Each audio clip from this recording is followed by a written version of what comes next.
আসসালামু আলাইকুম সবাইকে। আজকের পরিবেশ রসায়ন ক্লাসে সবাইকে স্বাগতম জানাচ্ছি। দ্রুত সবাই জয়েন করে ফেলো, আমরা আর অল্প কিছুক্ষণের মধ্যেই আমাদের ক্লাসটি শুরু করব।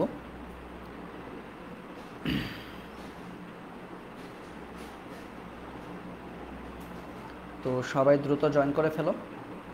আমরা আমাদের লাস্ট পরিবেশ রসায়নের ক্লাসটি নিয়েছিলাম গত মাসের 17 তারিখ, তার মানে প্রায় 26 দিন পর আমরা আবারও পরিবেশ রসায়নের ক্লাসে ফিরে আসলাম। মাঝে একটা বেশ বড় একটা গ্যাপ পড়ে গেছে। তো প্রথম পার্ট 1 এবং পার্ট 2 ওই দুইটা পার্ট তোমরা হচ্ছে আমার ইউটিউব চ্যানেলে এবং হচ্ছে গ্রুপে পেয়ে যাবা। তো সেখান থেকে হচ্ছে তোমরা সেই ক্লাসগুলো করে নিতে পারো যারা যারা এখনও করনি। তবে পার্ট 1 আর পার্ট 2 না করলে আজকে পার্ট 3 করা যাবে না, ব্যাপারটা এরকম নয়। আমরা হচ্ছে আজকের ক্লাসটার সাথে আসলে পার্ট 1 অথবা পার্ট 2 এর খুব একটা মানে যে দরকার পড়বে পার্ট 1 এবং পার্ট 2 ছাড়া হবেই না, ব্যাপারটা এরকম না। ঠিক আছে, তো আমরা তাহলে শুরু করি আমাদের আজকের ক্লাস। তো ওয়ালাইকুম আসসালাম তাসকিয়া তোফা, দেখতে পাচ্ছি প্রীতি চলে আসছে। তো সবাই একটু দ্রুত ক্লাসে জয়েন করে ফেলো এবং আশা করছি সবাই আমার সাউন্ড ঠিকভাবে শুনতে পাচ্ছ।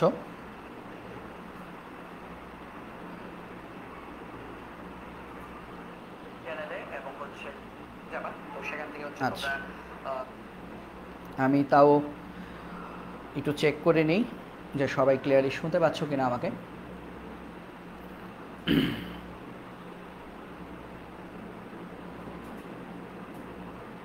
করা যাবে না, ব্যাপারটা এরকম নয়। ওকে, তাহলে ঠিক আছে, সবাই যদি আমাকে যদি ঠিকভাবে যদি শুনতে পারো তাহলে চলো আজকে আমরা আমাদের ক্লাসটা শুরু করে দিই। সবাই স্ক্রিনে দেখতে পাচ্ছ যে আমরা আজকে পড়ব আমার যে পিডিএফ আছে সেই পিডিএফের 28 নাম্বার স্লাইড 28, টোটাল স্লাইড সংখ্যা হচ্ছে 146। তো তার মধ্যে আমরা আজকে 28 স্লাইড নাম্বার সেটা দিয়ে আমরা শুরু করছি এবং প্রথম স্লাইডটাতে যেহেতু কিছুই নাই সেহেতু এটাকে আমরা আসলে 27 বলছি। ঠিক আছে, তো 27 নাম্বার স্লাইডটা আজকে আমরা শুরু করতে যাচ্ছি। তো এই জিনিসগুলো আসলে আমরা সবাই মোটামুটি আশা করি পারি যে আমাদের যেহেতু আমরা ম্যাক্সিমাম স্টুডেন্টই হচ্ছে এখানে 2025 ব্যাচের। তো আমি আশা করি তোমরা এর আগেও পরিবেশ রসায়ন পড়েছো, হয়তো অল্প পড়েছো, কেউ হয়তো বা খুব ভালোভাবে পড়েছো। সবার জন্যই এটা একটা ভালো একটা সুযোগ থাকবে যে তোমরা হচ্ছে ভালো করে এটা প্র্যাকটিস করে নিতে পারো আমার সাথে। তো আমাদের বয়েল চার্লস এবং অ্যাভোগাড্রো সূত্র এই জিনিসগুলো আমরা অলরেডি পড়েছি। আমরা বয়েলের সূত্রে আমরা পড়েছি যে আমাদের বয়েলের সূত্রে কী হবে, আমাদের বয়েলের সূত্রে ভি সমানুপাতিক 1/p হয়। ভি সমানুপাতিক 1/p হয় যখন আমাদের তাপমাত্রা এবং মোল সংখ্যা স্থির থাকে, তাপমাত্রা এবং অণু সংখ্যা স্থির থাকে। দেখো টি এবং এন স্থির, টি মানে হচ্ছে তাপমাত্রা এবং এন হচ্ছে আমাদের মোল সংখ্যা। তাহলে তাপমাত্রা, স্থির তাপমাত্রায় নির্দিষ্ট পরিমাণ গ্যাসের জন্য, স্থির তাপমাত্রায় নির্দিষ্ট পরিমাণ গ্যাসের জন্য আমাদের চাপের সাথে ভি এর সম্পর্ক, মানে চাপের সাথে আয়তনের সম্পর্ক হচ্ছে ব্যস্তানুপাতিক। এটাকেই হচ্ছে আমাদের বয়েলের সূত্র। তারপর আমরা দেখেছিলাম চার্লসের সূত্র। চার্লসের সূত্র কী ছিল? চাপ স্থির থাকবে, পি এবং এন স্থির থাকবে। যদি চাপ স্থির থাকে তাহলে স্থির চাপে নির্দিষ্ট পরিমাণ গ্যাসের আয়তন তাপমাত্রার সমানুপাতিক, অর্থাৎ তাপমাত্রা বাড়ালে আয়তন বাড়বে, তাপমাত্রা কমালে আয়তন কমবে। ঠিক আছে, তাহলে এই জিনিসগুলো হচ্ছে আমরা অলরেডি কিন্তু আমরা এই জিনিসগুলো জানি। এবং ফাইনালি আমরা অ্যাভোগাড্রো সূত্র দেখেছিলাম পার্ট 2তে, যেটাতে আমাদের বলা ছিল যখন আমাদের তাপমাত্রা এবং চাপ স্থির থাকবে তখন আমাদের আয়তন হবে মোল সংখ্যার সমানুপাতিক। অর্থাৎ তুমি যদি মোলের পরিমাণ বাড়াও, তার মানে গ্যাসের অণু সংখ্যা যত বাড়াবা বা গ্যাসের পরিমাণ যত বাড়াবা আয়তনও কিন্তু তত বেশি লাগবে। তাহলে এই জিনিসগুলো কিন্তু অলরেডি আমরা পড়ে ফেলেছি। এখন এই তিনটা সূত্রের কম্বিনেশনই কিন্তু আমরা পাই আদর্শ গ্যাস সমীকরণ। ঠিক আছে, এই তিনটা সূত্রের কম্বিনেশনে আমরা পাই আদর্শ গ্যাস সমীকরণ। তাহলে এই তিনটা সূত্রকে আমরা যদি কম্বিনেশন করি তাহলে আমরা কি দেখতে পাই? খেয়াল করে দেখো, 1 এবং 2 এবং 3, তিনটা সমীকরণে কিন্তু বাম পক্ষে আমাদের কি আছে? বাম পক্ষে আছে আমাদের ভি। তার মানে বাম পক্ষে আমাদের সেম জিনিস আছে। তো একটা জিনিস মনে রাখবা, যদি বাম পক্ষে যদি একই জিনিস থাকে তাহলে সেই ক্ষেত্রে আমাদের কি হয়? বাম পক্ষে যদি আমাদের একই জিনিস থাকে তাহলে সেই ক্ষেত্রে আমরা যখন 1 2 3 থেকে যখন পাই লিখব, একত্র যখন করব, তখন আমাদের ডান পক্ষে সবগুলা কি হবে? গুণ আকারে বসবে। তাহলে আমাদের যদি এন, টি এবং পি মানে তাপমাত্রা, চাপ এবং মোল সংখ্যা সব কিছুই যদি পরিবর্তনশীল হয় তখন আমরা 1 2 3 যোগ করে আমরা পাই 1 2 এবং 3 থেকে আমরা কি পাই? ভি সমানুপাতিক 1/p into T into N. ঠিক আছে, সবগুলো গুণ আকারে বসে যাবে। তাহলে এখান থেকে আমরা তাহলে কি পাই, যদি সমানুপাতিক ধ্রুবক যদি আমরা যদি তুলে দিই তাহলে কিন্তু সমানুপাতিক ধ্রুবকের বদলে আমাদের কি বসবে, আমাদের সমানুপাতিকের বদলে একটা সমানুপাতিক ধ্রুবক কে বসবে। এখানে কে হচ্ছে কি, কে হচ্ছে এখানে সমানুপাতিক ধ্রুবক। এই যে কে, এই কেটা হচ্ছে এখানে আমাদের একটা সমানুপাতিক ধ্রুবক। কে হচ্ছে আমাদের এখানে একটা সমানুপাতিক ধ্রুবক। তাহলে আমরা ফাইনালি কি লিখতে পারি, এই যে দেখো নিচে আছে পি এবং এই পাশে আছে ভি, তাহলে পি এবং ভি গুণ করলে আমাদের আসে পিভি, আর ওখানে আসবে আমাদের এন কে টি। পিভি সমান এন কে টি।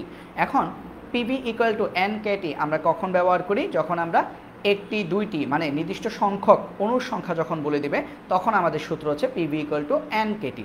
বাট এই কেটাকে আমরা কি দিয়ে রিপ্লেস করব, এই কেটাকে আমরা রিপ্লেস করব আর দিয়ে। আর আর হচ্ছে কি, আর হচ্ছে মোলার গ্যাস ধ্রুবক বা আমরা যাকে বলি সার্বজনীন গ্যাস ধ্রুবক।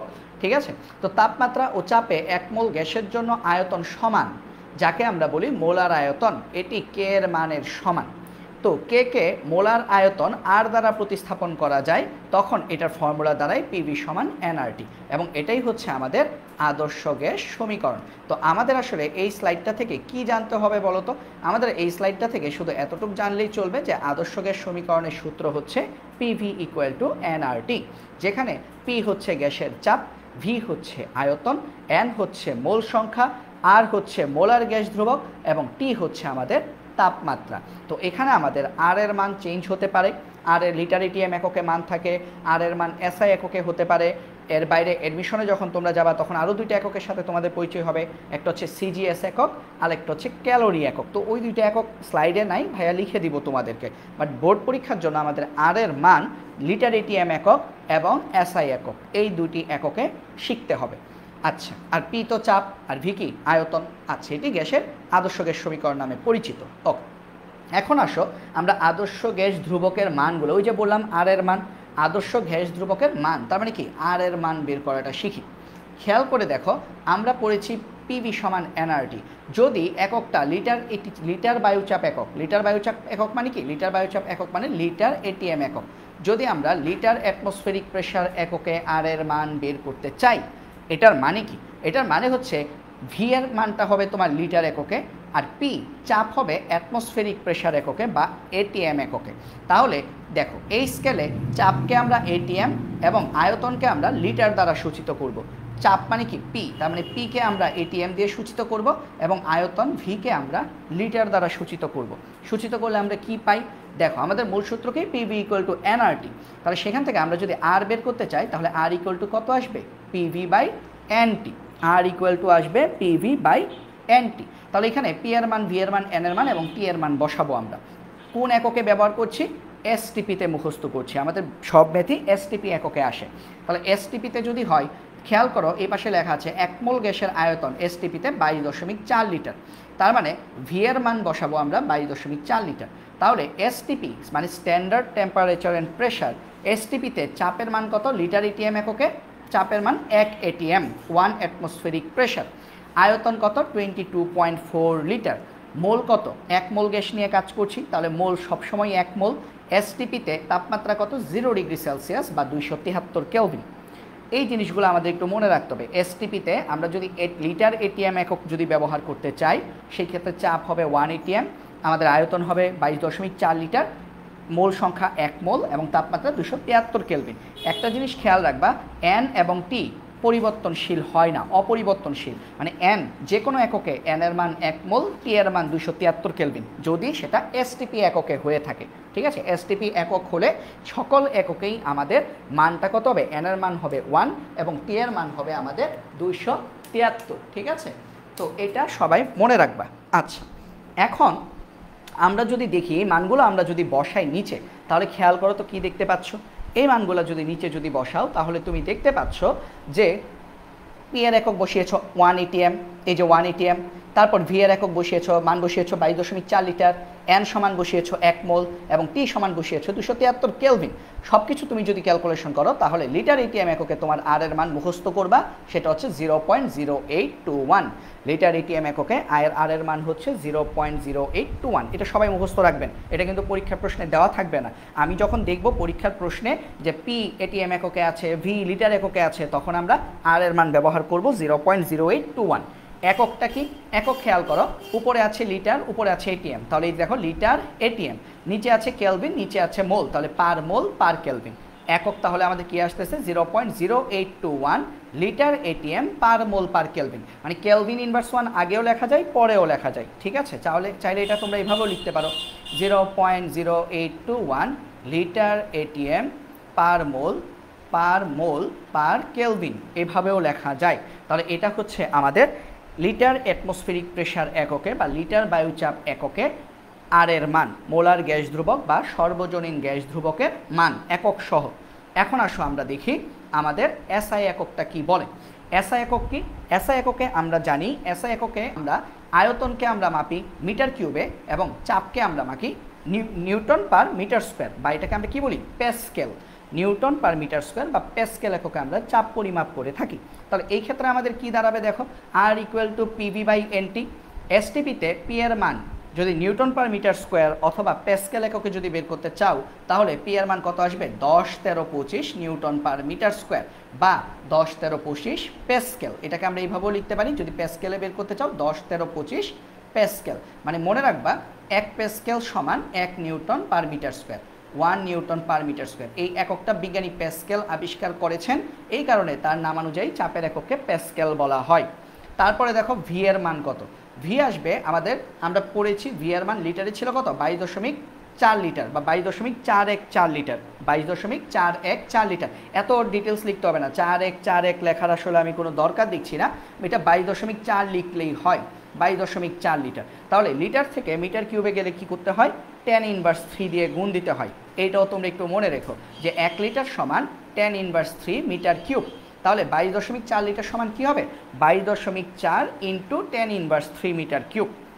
ওকে, আর এন এর মান তো 1 মোল, আর টি এর মান কত? 273 কেলভিন। 273.15 না লিখলেও চলে, 273 কেলভিন লিখলেই চলে।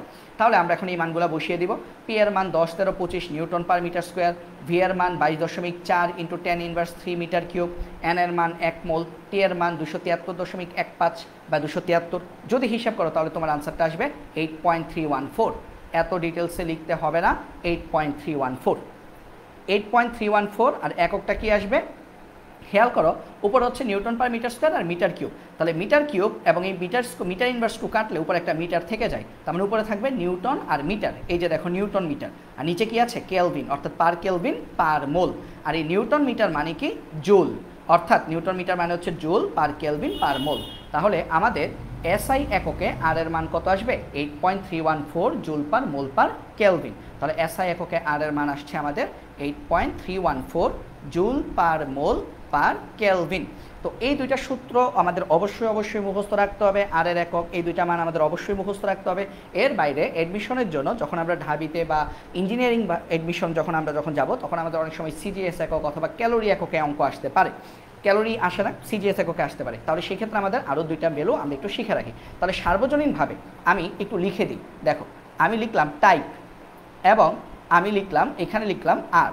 টাইপ এক পাশে লিখলাম টাইপ, এক পাশে লিখলাম আর। এটা কিন্তু মূল পিডিএফে থাকবে না, ঠিক আছে? এটা মূল পিডিএফে থাকবে না, একটু লিখে নাও। যেমন টাইপ যদি লিটার এটিএম একক হয়, তাহলে আর এর মান কত আসছে? 0.0821। আর এর মান আসবে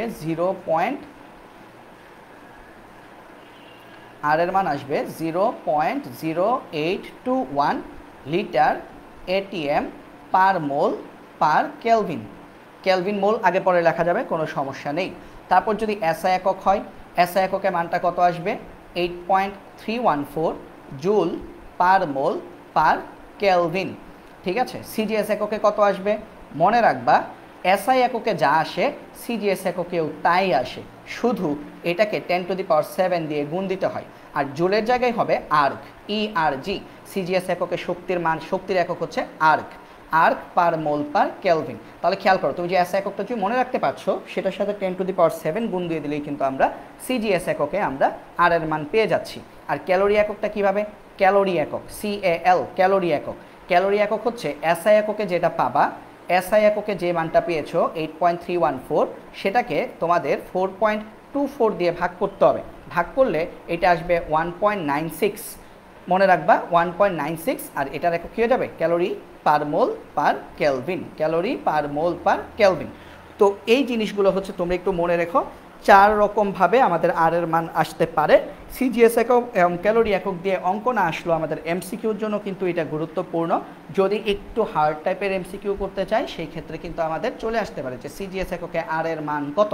সিজিএস এককে আর এর মান হচ্ছে 8.314 ইন্টু 10⁻7 আর্ক পার মোল পার কেলভিন। আবার আসতে পারে ক্যালোরি এককে আর এর মান কত, ক্যালোরি এককে আর এর মান 1.96 ক্যালোরি পার মোল পার কেলভিন। তো আশা করি তোমাদের একক সংক্রান্ত ঝামেলা বা জটিলতা যাই ছিল সেগুলো আশা করি দূর হয়ে গেছে। তো এতটুকু পর্যন্ত তোমরা সবাই ক্লিয়ারলি বুঝতে পেরেছো কিনা সেটা হচ্ছে ভাইয়াকে একটু জানাও, তারপরে আমি পরের টপিকে চলে যাচ্ছি। এতটুকু পর্যন্ত সবাই ক্লিয়ারলি বুঝতে পেরেছো কিনা জানো, এতটুকু পর্যন্ত বুঝতে পেরেছো কিনা জানাবো। এবং কে কে এই মুহূর্তে জয়েন করেছো সবাই একটু বলবা, তাহলে আমি একটু বুঝতে পারবো যে আসলে এই মুহূর্তে কে কে ক্লাস করছো। তো আমি দেখতে পাচ্ছি তাসকিয়া তোফা মানে ফারিয়া ক্লাস করছো, ওয়ালাইকুম আসসালাম। প্রীতি ক্লাস করছো, তারপর দেখতে পাচ্ছি আমি রোজা ক্লাস করছো এই মুহূর্তে, শুভা ক্লাস করছো, আরও কয়েকজন ক্লাস করছো, কিন্তু হচ্ছে তোমরা কোনো কমেন্ট দাও নাই বলে আমি আসলে দেখতে পাচ্ছি না। কারণ হচ্ছে আমার তো স্ক্রিনে শুধুমাত্র চোখ দেখা যায়, ঠিক আছে, কে ক্লাস করছে সেটা আসলে দেখা যায় না। ঠিক আছে, ঠিক আছে। তো প্রীতি বলছো বুঝতে পেরেছো, ঠিক আছে। রোজা বলছো হ্যাঁ বুঝতে পারছি। আচ্ছা ঠিক আছে, তো সবাই যদি বুঝে থাকো তাহলে আমরা আমাদের যে পরের টপিক সেটাতে চলে যাচ্ছি। আমাদের পরের টপিক হচ্ছে আদর্শ গ্যাস সমীকরণ ভিত্তিক গাণিতিক সমস্যা। তো আমাদের আদর্শ গ্যাস সমীকরণ ভিত্তিক গাণিতিক সমস্যাটা আমরা আসলে কিভাবে দেখতে পারি, মানে আমরা যে মাত্র যে আদর্শ গ্যাসের সমীকরণ পড়লাম পিভি ইকুয়াল টু এনআরটি, সেই সমীকরণ দিয়ে আমরা কি করতে পারি বিভিন্ন ধরনের জিনিস বের করতে পারি। যেমন আমাকে যদি পরীক্ষায় যদি বলে কোনো একটা গ্যাসের আণবিক ভর নির্ণয় করো, তাহলে আণবিক ভর নির্ণয় করার জন্য আমরা আদর্শ গ্যাস সমীকরণের সাহায্য নিতে পারি। তারপর ধরো আমাদেরকে বলো অনুসংখ্যা নির্ণয় করো, তাহলে অনুসংখ্যা নির্ণয়ের ক্ষেত্রে আমরা আদর্শ গ্যাস সমীকরণ থেকেই অনুসংখ্যা নির্ণয়ের সূত্রটা বের করতে পারি। তারপর তোমাকে প্রশ্নে বলো গ্যাসের ভর নির্ণয় করো ডব্লিউ, তাহলে গ্যাস ভর নির্ণয় করার ক্ষেত্রেও আমরা কি করতে পারি, আমরা হচ্ছে আদর্শ গ্যাস সমীকরণটা ব্যবহার করতে পারি। তারপর তোমাদেরকে প্রশ্ন করলো গ্যাসের ঘনত্ব নির্ণয় করো ডি, তাহলে ডি নির্ণয়ের ক্ষেত্রে আমরা কি করতে পারি, আদর্শ গ্যাস সমীকরণ ব্যবহার করতে পারি। তাহলে আমরা এখন এই চারটা জিনিস দেখব, চারভাবে আমরা আসলে আদর্শ গ্যাস সমীকরণের ম্যাথ করতে পারি। আদর্শ গ্যাস সমীকরণ দিয়ে আমরা চার প্রকারের ম্যাথ করতে পারি। তাহলে খেয়াল করো, প্রথম হচ্ছে আণবিক ভর নির্ণয়। তো আমি ম্যাথটা এটা পাশে আবার লিখে দিচ্ছি আরেকবার তোমাদের বোঝার সুবিধার্থে কিভাবে আসলো। তো আমরা সবাই জানি পিভি ইকুয়াল টু এনআরটি। তাহলে আমাকে যদি বলা হয় যে আণবিক ভর বের করো, আণবিক ভর মানে কি, আণবিক ভর মানে হচ্ছে ক্যাপিটাল এম বের করো। বাট দেখো এই মুহূর্তে যে জিনিসটা আমি মানে কালো কালি দিয়ে লিখছি সেখানে কিন্তু কোনো এম নাই, তাহলে এখান থেকে আমাকে এম ডিরাইভ করতে হবে। তাহলে আমরা লিখবো বা পিভি সমান, আমরা জানি স্মল এনের সূত্র অনেকগুলো জানি আমরা, একটা কি small N equal to W by M যদি ভর দেওয়া থাকে, তারপর হচ্ছে ভি বাই 22.4 যদি এসটিপিতে আয়তন দেওয়া থাকে, আর যদি অনুসংখ্যা বলা থাকে তাহলে এন বাই এন এ। অনুসংখ্যা বলা থাকলে যে 50টি 60টি এরকম যদি অনুসংখ্যা যদি বলা থাকে, তাহলে সেই ক্ষেত্রে আমরা এখন বের করবো কি আণবিক ভর এম বের করব। তাহলে আমরা যদি আণবিক ভর এম যদি বের করি, তাহলে আণবিক ভর এম বের করার ক্ষেত্রে আমাদের কোন সূত্র কাজে লাগবে, N equal to W by M. তাহলে আমরা small N equal to W by M লিখবো, আর টি লিখবো, ঠিক আছে। তাহলে বা আমরা এখন তাহলে খেয়াল করে দেখো তো, এম যদি এই পাশে বাম পাশে নিয়ে আসো আর পিভিটাকে যদি এম এর জায়গায় নিয়ে আসো, তাহলে উপরে কি থাকতেছে ডব্লিউ আর টি, নিচে থাকতেছে পিভি। তাহলে এটাই হচ্ছে আমাদের আণবিক ভর বের করার সূত্র। এই সূত্রটা আসলে মুখস্থ রাখতে হবে, ব্যাপারটা এরকম না। তুমি পিভি ইকুয়াল টু এনআরটি জানো এবং N equal to W by জানো, তার মানে অবশ্যই তুমি এইভাবে তিনটা লাইন করলে কিন্তু তুমি M equal to W R T divided by PV পেয়ে যাচ্ছ। মানে কষ্ট করে আলাদাভাবে আমাকে মানে ব্রেনে প্রেশার দিয়ে M equal to W R T by PV এটা কিন্তু মুখস্থ রাখার কোনো প্রয়োজন নেই। এটা গেল একটা ফর্মুলা। তারপর দেখো অনুসংখ্যা যদি নির্ণয় করতে বলে, অনুসংখ্যা মানে কি এন, বড় হাতের এন, ঠিক আছে। অনুসংখ্যা বড় হাতের এন, তাহলে খেয়াল করতো অনুসংখ্যার ক্ষেত্রে আমি কালারটি একটু চেঞ্জ করে দিই। আমরা জানি পিভি ইকুয়াল টু এনআরটি, তাহলে এখান থেকে আমরা ক্যাপিটাল এন বের করবো, বড় হাতের এন বের করবো। তাহলে PV equal to small N equal to কী লেখা যায়, এন বাই এন এ, কারণ ক্যাপিটাল এন বের করার সূত্র হচ্ছে এন বাই এন এ আর টি, ঠিক আছে। তাহলে সেখান থেকে আমরা আসলে তাহলে কী লিখবো, সেখান থেকে আমরা কিন্তু লিখতে পারি আমাদের N A equal to NRT divided by PV, NRT divided by PV. এখন একটা জিনিস খেয়াল করো, এটা তো একটা ফর্মুলা গেল, এটা হচ্ছে একটা ফর্মুলা, হ্যাঁ। আবার আরেকটা জিনিস কি বলতো, nRT N A equal two, আচ্ছা সরি, এটা হচ্ছে বড় হাতের এন, বড় হাতের এন হবে, বড় হাতের N RT divided by PV. আরেকটা জিনিস খেয়াল করো, এই যে আরটি বাই পিভি, হ্যাঁ, এই যে আরটি বাই পিভি, এই জিনিসটা আসলে কি আমি কি ঠিক লিখলাম, না ঠিক লিখিনি, এন হবে, সরি এন হবে, আমরা তো বের করব শুধু n, তাহলে n ইকুয়াল টু কত আসবে, n ইকুয়াল টু আসবে আমাদের na into PV by RT, এরকম আসবে। এখন খেয়াল করে দেখো এই PV by RT equal to কত, n, এই যে PV by RT equal to n, তার মানে আমরা কিন্তু ফাইনালি লিখতে পারি যে আমাদের অণুর সংখ্যা হচ্ছে আমাদের অ্যাভোগাড্রোর সংখ্যাকে আমরা যদি মোল সংখ্যা স্মল n দিয়ে যদি গুণ করি তাহলে আমরা অণুর সংখ্যা পেয়ে যাব। যেমন আমাকে যদি প্রশ্ন করা হয় 3 মোল গ্যাসে অণুর সংখ্যা কত, তাহলে আমরা 3কে অ্যাভোগাড্রোর সংখ্যা দিয়ে গুণ দিব, কারণ 1 মোল গ্যাসে অ্যাভোগাড্রোর সংখ্যক অণু পাওয়া যায়, তাহলে 3 মোল গ্যাসে আমাদের 3 ইন্টু অ্যাভোগাড্রো সংখ্যক অণু পাওয়া যাবে, মানে 3 গুণ অণু পাওয়া যাবে। তাহলে আশা করি এই সূত্রটাও তোমরা বুঝতে পেরেছো।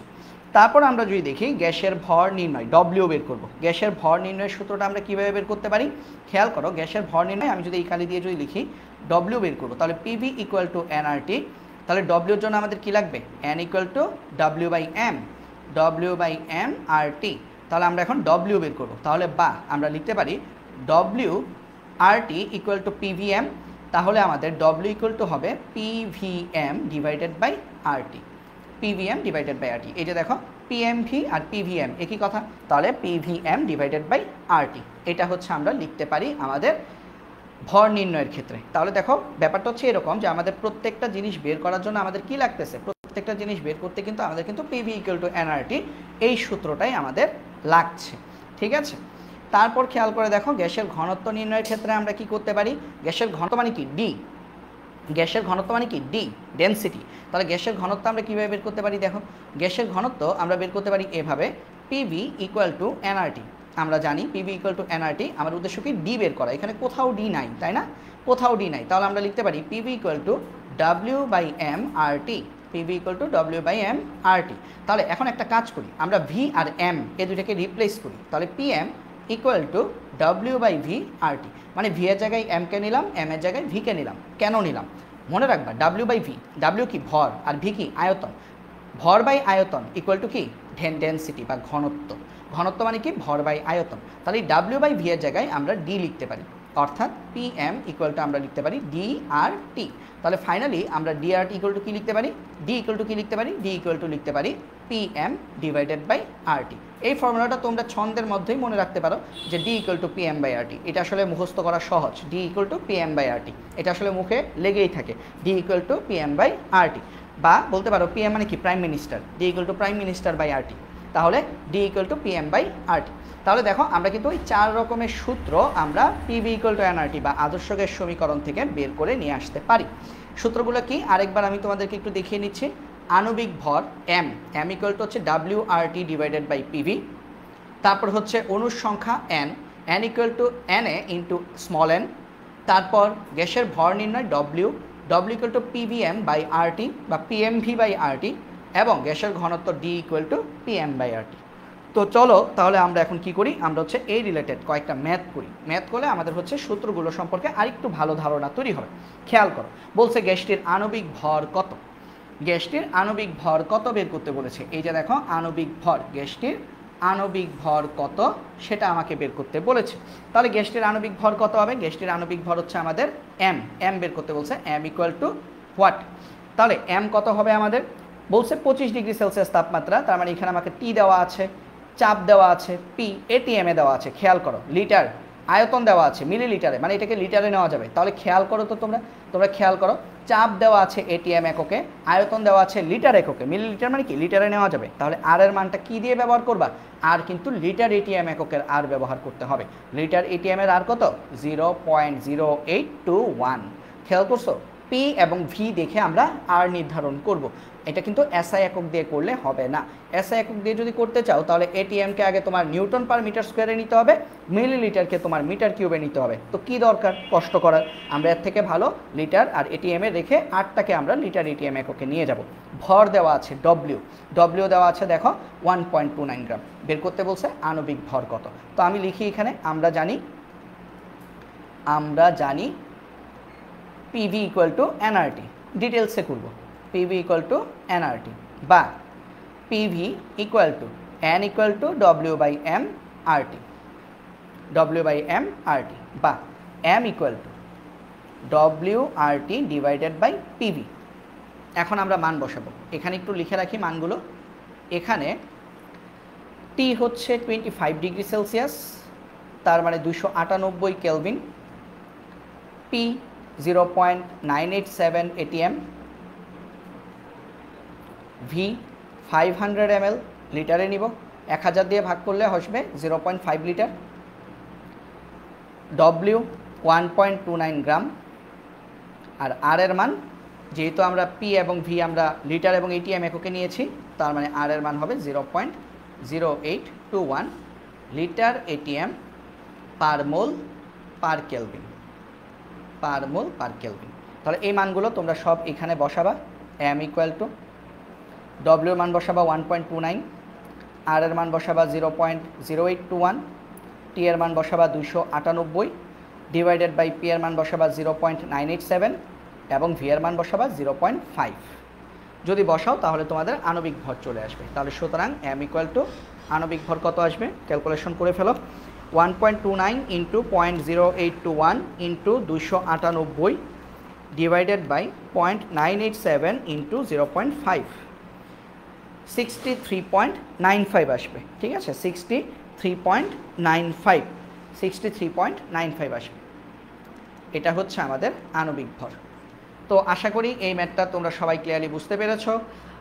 যারা যারা বুঝতে পেরেছো তারা হচ্ছে বলো যে বুঝতে পেরেছি, তারপর আমরা পরের ম্যাথে যাব। ঠিক আছে, ঠিক আছে। তো দেখতে পাচ্ছি মার্জিয়া আসছো, ওয়ালাইকুম আসসালাম। রাফি বলছো গত ক্লাসটা সবটা করো নাই, এখন কি এটা করব নাকি আগেরটা করব? আমি শুরুতেই বলেছি যে গত ক্লাস যারা করনি তারা ওই ক্লাসটা করতে পারো। গত দুইটি পার্টের সাথে এই পার্টের কোনো সম্পর্ক নেই। ঠিক আছে, এই ক্লাসটা করতে পারো, কোনো সমস্যা হবে না, তুমি বুঝতে পারবা, কোনো সমস্যা নেই, বুঝতে পারবা। আচ্ছা, তাহলে দেখো তোমরা এইটা সবাই ক্লিয়ারলি বুঝতে পেরেছো কিনা। ঠিক আছে, রোজা বলছো বুঝতে পেরেছি। ঠিক আছে, বাকিরা আমি একটু দেখি সবাই ক্লিয়ারলি বুঝতে পেরেছি কিনা, তারপর আমরা আমাদের পরের যে ম্যাথ সেটাতে চলে যাব। পরের ম্যাথটা আসলে তোমরা নিজেরা করবা, পরের ম্যাথটা আমি তোমাদেরকে করিয়ে দিব না।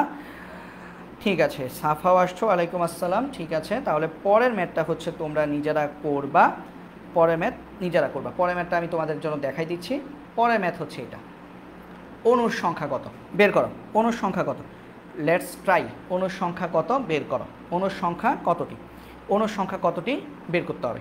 তো অণুর সংখ্যা কতটি এটা আমরা কীভাবে বের করব, চলো আমিও তোমাদের সাথে একটু করি। ঠিক আছে, যেহেতু টি দেওয়া আছে একটু দেখো। দেখো এখানে এখানে টি কত দেওয়া আছে, টি হচ্ছে 30 ডিগ্রি সেলসিয়াস, তার মানে হচ্ছে 303 কেলভিন, 303 কেলভিন। তারপর আমাদের পি দেওয়া আছে তারোচ্চাপ, বাট খেয়াল করো ভি দেওয়া আছে কি মিলিলিটারে, তাহলে আমরা পিটাকে কী করব, এটিএম এককে নিয়ে যাওয়াটাই আমাদের জন্য উত্তম হবে। তাহলে পি হচ্ছে 740 মিলিমিটার পারোচ্চাপ। তো আমরা মিলিমিটার পারোচ্চাপ থেকে আমরা যদি এটিএমে নিতে চাই তাহলে সেক্ষেত্রে আমাদের কি করতে হবে, 760 দিয়ে ভাগ করতে হয়, কারণ আমরা জানি এক এটিএম সমান 760 মিলিমিটার পারোচ্চাপ। তাহলে 760 দিয়ে যেইটাকে ভাগ করলাম সেইটা এটিএম এককে চলে আসবে। ঠিক আছে, কনভার্সন কিন্তু আমি প্রথম ক্লাসে দেখিয়েছি, যারা ভুলে গেছো বা করনি তারা প্রথম ক্লাসটা পরে করে নিবা। তাহলে এটা আসবে 0.97, 0.9736, তাহলে 0.974 বলা যায়, 0.974 এটিএম। ভি এর মান কত, 300 ml, ভি হচ্ছে 300 মিলিলিটার, এটাকে লিটারে নিব, 1000 দিয়ে ভাগ করলে কত আসবে, 0.3 লিটার। আমাকে বের করতে বলেছে সালফার ডাই অক্সাইড গ্যাসের অণুর সংখ্যা কত।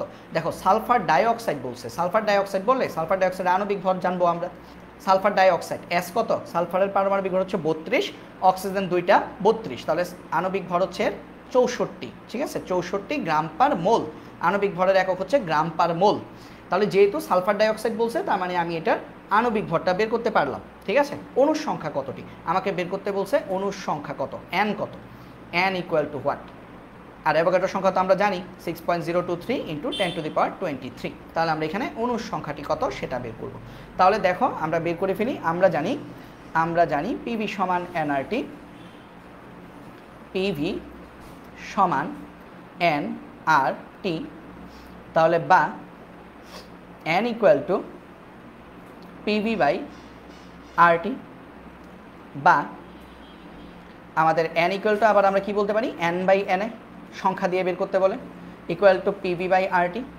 আমার ফাইনালি লাগবে কি, আমার ফাইনালি লাগবে এন লাগবে, এন ইকুয়াল টু তাহলে পিভি উপরে চলে যাবে এন এ, নিচে চলে যাবে আরটি। ঠিক আছে, এইভাবেও চাইলে আমরা করতে পারি। ঠিক আছে, তাহলে বা n ইকুয়াল টু সব কিছুর মান বসিয়ে দাও। পি এর মান কত 0.974, তারপর ভি এর মান কত, ভি এর মান হচ্ছে 0.3 লিটার, অ্যাভোগাড্রোর সংখ্যা মুখস্থ মান বসাবা 6.023 ইন্টু 10⁻23 ইন্টু 10⁻23 10⁻23, আর আর এর মান কত, আর এর মান এখানে হবে যেহেতু লিটার এবং এটিএমে নিয়েছো তাহলে 0.0821, টি এর মান হচ্ছে 303 কেলভিন। ঠিক আছে, টি এর মান 303 কেলভিন। তাহলে এটা তোমরা ক্যালকুলেটর করলেই তোমরা কিন্তু অণুর সংখ্যাটা পেয়ে যাবে। তাহলে অণুর সংখ্যা কত আসবে দেখো, অণুর সংখ্যা আসবে 0.974 into 0.3 into 6.023 into 10⁻23 divided by 0.0821 into 303, এটা আসবে 7.07 ইন্টু 10⁻21। অণুর সংখ্যা আসবে 7.07 ইন্টু 10⁻21 টি। তাহলে আমাদের এতটি অণু থাকবে। তো আশা করি এটাও তোমরা সবাই ক্লিয়ারলি বুঝতে পেরেছো যে আমাদের অণু থাকবে 7.07, মানে 7 পয়েন্ট আসলেই হবে, কারো 7.06 আসতে পারে, কারো 7.05 আসতে পারে। তো মোটামুটি 7 পয়েন্ট আসলেই আমাদের ম্যাথটা কিন্তু হয়ে গেল। তো আশা করি এই ম্যাথটাও হচ্ছে তোমরা সবাই ক্লিয়ারলি বুঝতে পেরেছো। এই ম্যাথটাও আমি আশা করছি তোমরা সবাই ক্লিয়ারলি বুঝতে পেরেছো। আমি তাহলে পরের ম্যাথটাতে চলে যাচ্ছি। আমাদের পরের ম্যাথটা বলেছে গ্যাসটির ভর কত। আমি তোমাদেরকে বলবো এই ম্যাথটা তোমরা নিজেরা করবে। এখন আমি তোমাদেরকে 5 মিনিট সময় দিচ্ছি, 5 মিনিটের মধ্যে এই ম্যাথটা করে আমাকে আনসারটা বলো। 20 ডিগ্রি সেলসিয়াস তাপমাত্রায় হাইড্রোজেন গ্যাস বলে দিয়েছে 450 ml-কে 300 কিলোপ্যাসকেল চাপে একটি পাত্রে সংরক্ষণ করা হলো। খেয়াল করো চাপটা কিলোপ্যাসকেল আছে, এটাকে এটিএমে নিবা। যেহেতু গ্যাসের আয়তনটা মিলিলিটারে আছে তাহলে ওটাকে লিটারে নিবা। বলছে গ্যাসটির ভর কত, গ্যাসটির ভর কত। তো এইটা তোমরা নিজেরা করো, নিজেরা করো। যদি না পারো তাহলে আমি অবশ্যই এটা দেখাই দিব।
তো এই ম্যাথটা কীভাবে করবা আমিও তোমাদের সাথে একটু করি, তোমরা করতে থাকো, এর মধ্যে আমিও এর মধ্যে একটু দেখিয়ে দিই।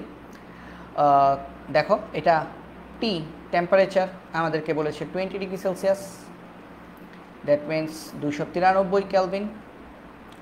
তারপর 450 ml ভি, 450 ml, এটাকে যদি 1000 দিয়ে ভাগ করো 0.45 লিটার। চাপে তোমাদের সমস্যা লাগতে পারে 300 কিলোপ্যাসকেল।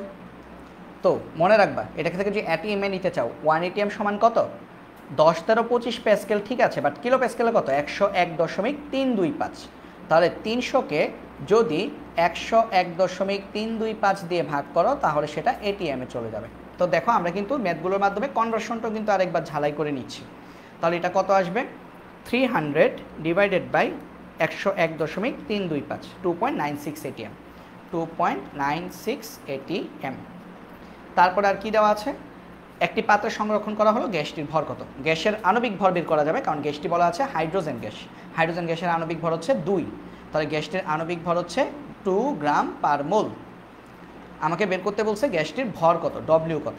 আর একটা জিনিস খেয়াল করো, যেহেতু ভি লিটারে দেওয়া আছে, পি এটিএমে বের করে নিয়েছি, তার মানে আর এর মান কত বসাবো 0.0821 লিটার এটিএম পার মোল পার কেলভিন, পার মোল পার কেলভিন, ঠিক আছে।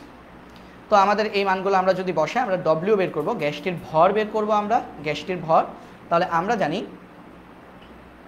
আমরা জানি পিভি ইকুয়াল টু এনআরটি বা PV equal to W by M RT বা W equal to PVM divided by RT বা ডব্লিউ ইকুয়াল টু মান বসিয়ে দাও। পি এর মান 2.96, ভি এর মান 0.45, এম হচ্ছে 2, আর হচ্ছে 0.0821, টি হচ্ছে 293 কেলভিন। তাহলে এটা গ্রামে চলে আসবে। তাহলে ডব্লিউ ইকুয়াল টু আসবে 2.96 into 0.45 into 2 divided by 0.0821 into 293, 0.11 gram আসবে। আনসার আসবে 0.11 গ্রাম। তো এটা হচ্ছে আমাদের আনসার। তো আশা করি এটাও তোমরা সবাই বুঝতে পেরেছো। আনসার আসবে আমাদের 0.11 গ্রাম। তো এটা সবাই বুঝছো কিনা ভাইকে একটু কমেন্টে একটু জানাও। সবাই এটা বুঝতে পেরেছো কিনা একটু কমেন্টে জানাও, এবং এখনও পর্যন্ত তোমাদের যে সকল বন্ধুরা জানে না তাদেরকে অবশ্যই মেনশন করে অথবা ক্লাসটা তোমাদের শেয়ারের মাধ্যমে জানিয়ে দাও, ঠিক আছে? তো সবাই দ্রুত আমাকে জানাও এই ম্যাথটা হচ্ছে তোমরা সবাই ক্লিয়ারলি বুঝতে পেরেছো কিনা,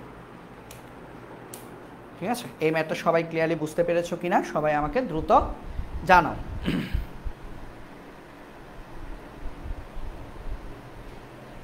আচ্ছা, অন্তর বলছো বই কেন নাই এখনও, এই চ্যাপ্টারের নামটা বলেন। এই চ্যাপ্টারের নাম হচ্ছে পরিবেশ রসায়ন, এবং চ্যাপ্টারের নাম কিন্তু হচ্ছে আমি কিন্তু ওই যে ক্যাপশনেই লিখে দিই, এটা হচ্ছে সেকেন্ড পেপারের ফার্স্ট চ্যাপ্টার পরিবেশ রসায়ন, ঠিক আছে? সেকেন্ড পেপারের ফার্স্ট চ্যাপ্টার পরিবেশ রসায়ন, ওকে?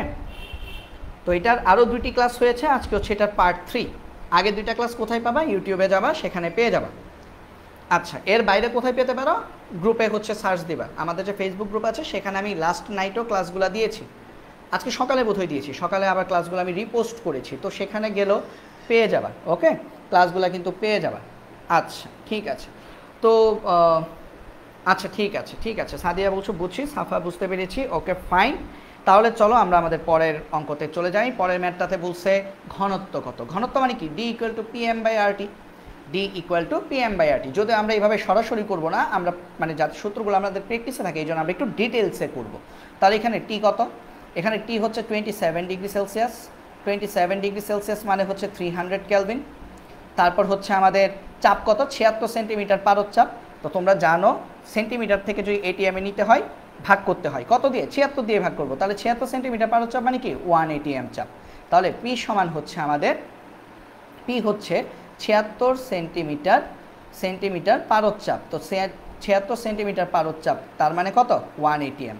76 সেন্টিমিটার পারদ-চাপ মানে হচ্ছে 1 এটিএম।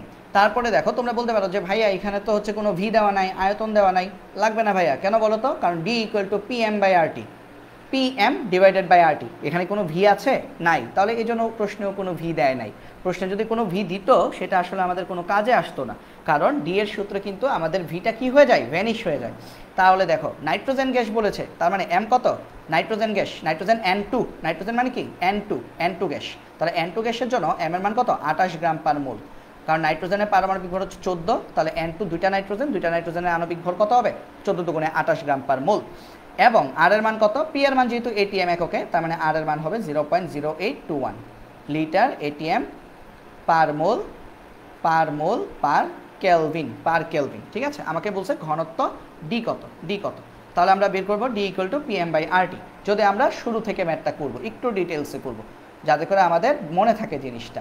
আমরা জানি পিভি ইকুয়াল টু এনআরটি বা পিভি ইকুয়াল টু এন মানে হচ্ছে W by M R T, বা পিএম, এম আর ভি আদান প্রদান করব, একজনের জায়গায় আরেকজনকে নিয়ে আসবো, W by V R T, বা পিএম ইকুয়াল টু এই ডব্লিউ বাই ভি মানে কি?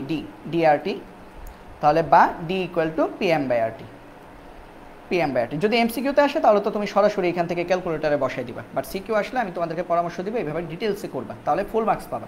নাহলে 1 নাম্বার কেটে দেওয়ার সম্ভাবনা থাকে অনেক সময়, অনেক স্যারাই কেটে দিতে পারে যে পুরোটা করে নাই, সে সরাসরি সূত্রে বসাই দিচ্ছে। ঠিক আছে? তাহলে ডি ইকুয়াল টু কত আসবে? পি কত? 1 এটিএম, এম কত? 28 গ্রাম পার মোল, আর কত? 0.0821, আর টি কত? টি হচ্ছে আমাদের খুব সম্ভবত 300 কেলভিন ছিল, তাই না? 300 কেলভিন, 27 ডিগ্রি সেলসিয়াস, তার মানে 300 কেলভিন।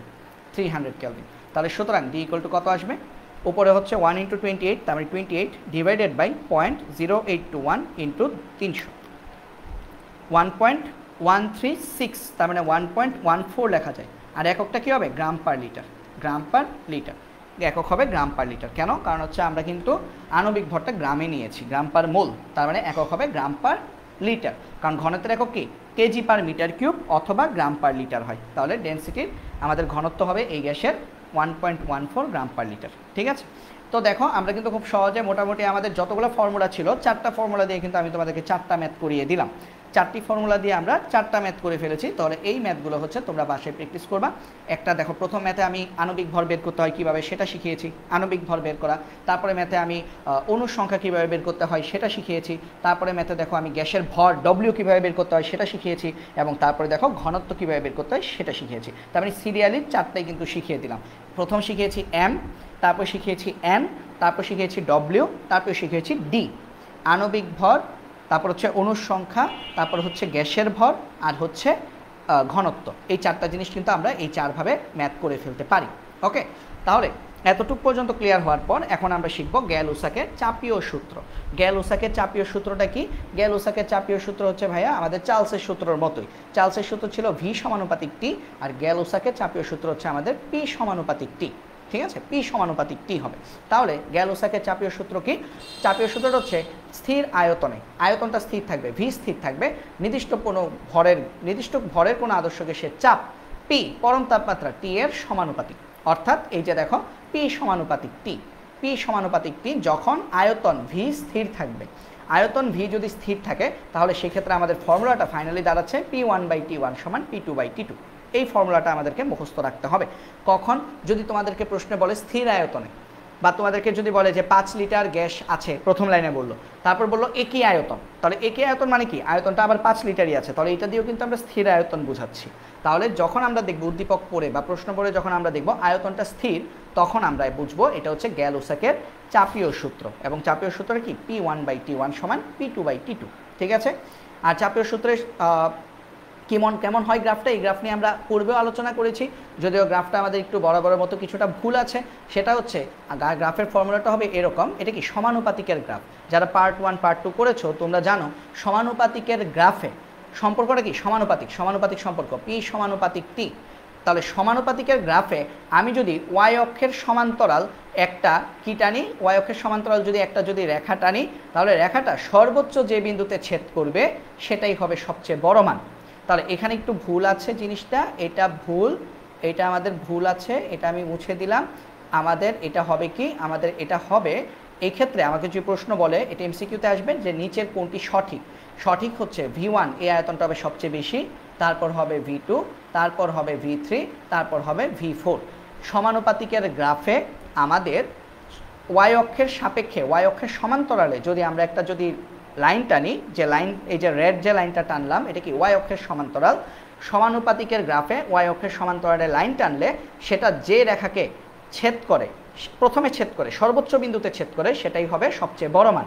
তাহলে এই রেড লাইনটা সর্বোচ্চ বিন্দু কোনটাতে ছেদ করছে? V1-কে ছেদ করছে। তাহলে V1 হচ্ছে সবচেয়ে বড় মান, তারপর V2, তারপর V3, তারপর V4। আশা করি এই কনসেপ্টটা তোমরা বুঝেছো। এই কনসেপ্টটা নিয়ে অনেক বিস্তারিত আলোচনা করেছি পার্ট 1-এ, সেখানে আমি একদম লিখে দিয়েছি, সেখান থেকে দেখে নিবা যাদের ঝামেলা আছে। আচ্ছা, এরপরে আসো গ্যাল-উসাকের গ্যাস আয়তন সংযোগ সূত্রটা কি সেটা দেখি। গ্যাসের আয়তনের সংযোগ সূত্র। গ্যাল-উসাকের সূত্রে কি থাকে? স্থির তাপমাত্রা থাকে, স্থির উষ্ণতা থাকে এবং স্থির চাপ থাকে। যখন স্থির উষ্ণতা ও চাপে যখন বিভিন্ন গ্যাস পরস্পরের সাথে রাসায়নিক বিক্রিয়া করে, রাসায়নিক বিক্রিয়া যখন করবে, তখন মনে রাখবা বিক্রিয়ক গ্যাসগুলো, আমাদের যে বিক্রিয়ক গ্যাসগুলো থাকে, বিক্রিয়ক গ্যাস কোনগুলো? আমি যদি এখানে একটু অপশন দেখি, দেখো নাইট্রোজেন আর হাইড্রোজেনের বিক্রিয়া অ্যামোনিয়া তৈরি হচ্ছে। তাহলে নাইট্রোজেন আর হাইড্রোজেন, এই যে নাইট্রোজেন এবং হাইড্রোজেন, এরা হচ্ছে বিক্রিয়ক গ্যাস। এরা সরল অনুপাত বজায় রাখে, এদের মধ্যে একটা সরল অনুপাত বজায় থাকে। যেমন দেখো নাইট্রোজেন আর হাইড্রোজেনের মধ্যে অনুপাত কত? 1:3, 1:3। এবং 2 নম্বরে বলছে শুধু যে বিক্রিয়কগুলোর মধ্যে সরল অনুপাত বজায় থাকে ব্যাপারটা এরকম না, বিক্রিয়ক এবং উৎপাদ সকল গ্যাসের মধ্যে একটা সরল অনুপাত বজায় থাকে।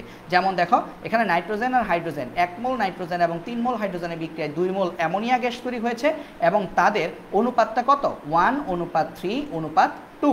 তাহলে খেয়াল করো, যদি আমি তোমাদেরকে বলতাম যে আমি তাহলে 2 মোল নাইট্রোজেন নেই, তাহলে তোমরা অবলীলাই বলে ফেলতা তাহলে 1 মোল নাইট্রোজেনের জন্য যেহেতু 3 মোল হাইড্রোজেন লাগছে, তার মানে 2 মোল নাইট্রোজেনের জন্য আমাদের 6 মোল হাইড্রোজেন লাগবে এবং এই বিক্রিয়ায় আমাদের 4 মোল অ্যামোনিয়া তৈরি হবে। তাহলে খেয়াল করো, জিনিসটা কিন্তু একটা সরল অনুপাতিক সম্পর্ক বজায় রাখছে। এটাই হচ্ছে আমাদের গ্যাল-লুসাকের গ্যাস আয়তন সংযোগ সূত্র। মানে এটা কোনো সূত্রই না, আসলে ব্যাপারটা কি, ব্যাপারটা হচ্ছে তুমি যখন বাড়াবা, যখন গুণ করবা, তখন সবাইকেই একই সংখ্যা দিয়ে গুণ করতে হবে। তার মানে তুমি যদি 1 মোল নাইট্রোজেনের জায়গায় তুমি যদি 10 মোল নাইট্রোজেন নাও, সেই ক্ষেত্রে তুমি 3 মোল হাইড্রোজেনের জায়গায় 30 মোল হাইড্রোজেন নিবা, 2 মোল অ্যামোনিয়ার জায়গায় আমাদের 20 মোল অ্যামোনিয়া পাবা। তাহলে তার মানে কি, তুমি একটা জিনিসকে গ্যাস যখন বিক্রিয়া করে, তখন গ্যাসগুলো এমনভাবে বিক্রিয়া করে যে তুমি যদি কোনো একটা গ্যাসকে যদি বাড়াও, তাহলে সেটা তুমি যত গুণ বাড়াচ্ছ, বাকি গ্যাসগুলো ঠিক তত গুণ বৃদ্ধি পাবে। এটাই হচ্ছে গ্যাল-লুসাকের গ্যাস আয়তন সংযোগ সূত্র। ঠিক আছে, আশা করি এই কনসেপ্টটা নিয়ে কারো কোনো ঝামেলা হওয়ার কথা না, যে আমি যদি নাইট্রোজেন যদি দ্বিগুণ করে ফেলি, তাহলে আমাদের হাইড্রোজেনও দ্বিগুণ লাগবে এবং সেক্ষেত্রে আমাদের অ্যামোনিয়াটাও দ্বিগুণ পরিমাণেই উৎপন্ন হবে। দেখো, নাইট্রোজেন 2টা নিছি, 2 মোল নাইট্রোজেন নেওয়াতে হাইড্রোজেন 3 দুগুণে 6 মোল লাগতেছে এবং অ্যামোনিয়া উৎপন্ন হচ্ছে 2 দুগুণে 4 মোল। অর্থাৎ আমি যদি কোনো একটা গ্যাসকে যদি বাড়াই বা কমাই, সেই ক্ষেত্রে বাকি গ্যাসগুলো, বাকি বিক্রিয়ক এবং উৎপাদ গ্যাসগুলো কী হবে, বাড়বে অথবা কমবে। এবং এই বাড়া কমার ব্যাপারটা কীরকম, সরল অনুপাত বজায় রাখবে, মানে সবগুলা একই হারে বাড়বে অথবা একই হারে কমবে। এটা হচ্ছে গ্যাস আয়তন সংযোগ সূত্র। এখন আমরা দেখি একটা প্রবলেম দেখি। ঠিক আছে, একটা প্রবলেম দেখে ফেলি। প্রবলেমটা কি, প্রবলেমটা বলেছে আমাদেরকে যে আমাদেরকে প্রবলেমটাতে বলেছে এসটিপিতে 30 ml মিথেন গ্যাস এবং 82 ml অক্সিজেন গ্যাসকে মিশ্রিত করলাম, করার পর উত্তপ্ত করলাম। উত্তপ্ত করলে মিশ্রণে কোন কোন গ্যাসের কী পরিমাণ থাকবে, কী পরিমাণ থাকবে। তো এটা পড়ার আগে চলো আমরা ছোট একটা জিনিস দেখে ফেলি। হ্যাঁ, এটা আমি একটু উপরে স্লাইডে একটু লিখে রাখি। এটা একটা বিশেষ একটা জিনিস একটু লিখে রাখি এই জায়গায়। হ্যাঁ, উপরের স্লাইডে আমি জিনিসটাকে একটু লিখি। দেখো কি হলো, এই যে উপরের স্লাইডে আমি একটা জিনিস লিখছি। জিনিসটা কি, জিনিসটা হচ্ছে আমাদের অ্যালকিনের সাথে অক্সিজেন, অ্যালকেনের সাথে মিথেন কি একটা অ্যালকেন আর অক্সিজেন, অ্যালকেনের সাথে অক্সিজেনের দহন বিক্রিয়া একটা নর্মাল একটা সাধারণ একটা ফরম্যাট মেনে চলে, একটা সাধারণ সমীকরণ মেনে চলে। সেই সমীকরণটি একটু আমি তোমাদের সাথে একটু আলোচনা করি। তাহলে ব্যাপারটা কি, ব্যাপারটা হচ্ছে অ্যালকেনের দহন বিক্রিয়া, অ্যালকেনের দহন বিক্রিয়ার সাধারণ সংকেত, অ্যালকেনের দহন বিক্রিয়ার সাধারণ সংকেতটা একটু আমি তোমাদের সাথে একটু শেয়ার করি। খেয়াল করো, অ্যালকেনের মধ্যে কি থাকে, কার্বন থাকে এবং হাইড্রোজেন থাকে। কার্বনের সংখ্যা ধরে নিলাম x, হাইড্রোজেনের সংখ্যা ধরে নিলাম y। তার মানে অ্যালকেনের মধ্যে আমার xটি কার্বন থাকে এবং yটি হাইড্রোজেন থাকে। ঠিক আছে, এবং তার সাথে আমরা কি করি, অক্সিজেনের বিক্রিয়া ঘটাই। এই বিক্রিয়ার ফলে আমরা কি পাই, আমরা সব সময় কার্বন ডাই অক্সাইড এবং পানি পাই। এটা ফিক্সড। অ্যালকেনের অক্সিজেনের বিক্রিয়ায়, অ্যালকেনের দহন বিক্রিয়ায় আমরা অলওয়েজ কার্বন ডাই অক্সাইড এবং পানি পাবো। এইটা ফিক্সড। কথা কি বোঝা গেছে? এখন কয়টা কার্বন ডাই অক্সাইড পাবো, মনে রাখবা যতটি carbon ততটি carbon die oxide. Carbon কয়টি, x, তাহলে কার্বন ডাই অক্সাইড কয়টা পাবা, x পরিমাণ পাবা। তারপরে খেয়াল করো পানি কয়টা পাবো, মনে রাখবা যতটি হাইড্রোজেন তার অর্ধেক পানি। তাহলে এখানে হাইড্রোজেন কয়টা লিখছি, yt, তাহলে পানি কয়টি পাবা, y/2। আর অক্সিজেন কয়টা লাগবে, মানে অ্যালকেনকে পুরাতে বা দহন করতে কয়টা অক্সিজেন লাগবে, এটা মনে রাখবা x + y/4 পরিমাণ অক্সিজেন লাগে। তাহলে খেয়াল করো, এই সংকেতটা যদি তোমরা মনে রাখতে পারো, তাহলে যে কোনো ধরনের অ্যালকেনের দহন বিক্রিয়া তোমরা মুহূর্তের মধ্যে সলভ করে ফেলতে পারবা, মানে যদি বিক্রিয়া দেওয়াও না থাকে। তাহলে চলো এরকম কয়েকটা দহন বিক্রিয়া আমরা একটু পড়ি, একটু দেখি, কয়েকটা দহন বিক্রিয়া সম্পর্কে আমরা একটু ধারণা নিই। একটা দহন বিক্রিয়া আমরা তাহলে দেখি।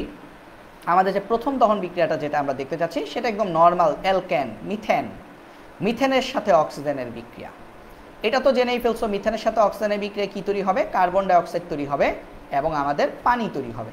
আমরা এখন দেখব কয়টা কার্বন ডাই অক্সাইড আর কয়টা পানি তৈরি হচ্ছে, আর মিথেনকে দহন করতে আমার কয় মোল অক্সিজেন লাগতেছে, এইটা দেখব।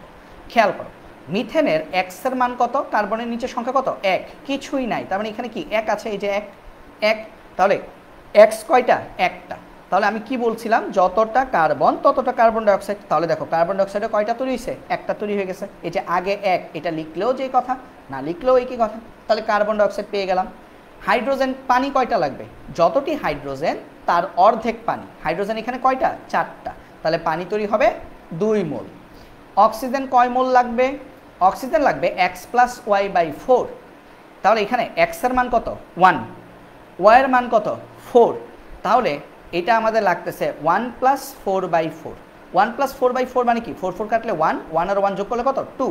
তাহলে 2 মোল অক্সিজেন লাগতেছে। তাহলে খেয়াল করো, আমরা কিন্তু এই সংকেতের সাহায্যে আমরা কিন্তু বুঝে ফেললাম যে আমাদের 1 মোল মিথেনকে দহন করতে 2 মোল অক্সিজেন লাগে, এবং সেই ক্ষেত্রে আমরা 1 মোল কার্বন ডাইঅক্সাইড এবং 2 মোল পানি পাই। চলো আরেকটা ব্যাখ্যা দেখি, আরেকটা উদাহরণ দেখি। ধরো আমি দিলাম এখন পরেরটা, ইথেন C2H6, এটার সাথে অক্সিজেনের বিক্রিয়া দিলাম, এবং এই বিক্রিয়া তো আমাদের কার্বন ডাইঅক্সাইড তৈরি হবে এবং পানি তৈরি হবে। তো এই বিক্রিয়ায় দেখি আমাদের কি কি তৈরি হচ্ছে, খেয়াল করে দেখো। কার্বন 2টা, তার মানে এখানে কার্বন ডাইঅক্সাইডও তৈরি হবে 2 মোল, কারণ যতটা কার্বন তত মোল কার্বন ডাইঅক্সাইড। হাইড্রোজেন 6টা, তার মানে পানি হবে অর্ধেক, 3 মোল। অক্সিজেন কয়টা হবে, x+y/4, তার মানে 2 + 6/4, তার মানে 3.5। তো 3.5 লেখে না, মানে সমীকরণে কখনোই দশমিকে লেখে না জিনিসটা। আসলে আমরা যদি এটাকে আমরা যদি লিখতে চাই, তাহলে এটা হবে 14/4 বা 7/2। 7/2 মানে কি 3.5, তার মানে এখানে অক্সিজেন লাগবে 7/2 মোল অক্সিজেন লাগবে। তাহলে দেখো ইথেনকে পোড়াতে আমাদের 7/2 মোল অক্সিজেন লাগে, বা 3.5 মোল অক্সিজেন লাগে, এবং এই ক্ষেত্রে আমরা 2 মোল কার্বন ডাইঅক্সাইড এবং 3 মোল পানি পাই। এখন দেখো তো আরেকটা দেখি, তারপরে দেখবে একটা ফরম্যাট চলে আসছে আমাদের। দেখো আমি যদি বলি প্রোপেন C3H8, তাহলে প্রোপেনকে অক্সিজেন দিয়ে দহন করলে আমরা কি পাই, কার্বন ডাইঅক্সাইড এবং পানি পাই। তাহলে এই ক্ষেত্রে আমরা কয়টা কার্বন ডাইঅক্সাইড পাবো, যতটা প্রোপেন ততটা কার্বন ডাইঅক্সাইড। কয়টা পানি পাবো, যতটা হাইড্রোজেন তার অর্ধেক পানি। কয়টা অক্সিজেন লাগবে, x+y/4। তাহলে দেখো x এর মান কত, 3, y কত, 8, 8/4, হিসাব করলে আসবে 5 মোল, 5 মোল। এখন দেখো একটা ফরমেশন বোঝো। এখন লিখবো বিউটেন, বিউটেনেরটা দেখবা এখন আমি মানে আর হিসেব করব না, সরাসরি বসাই দিব।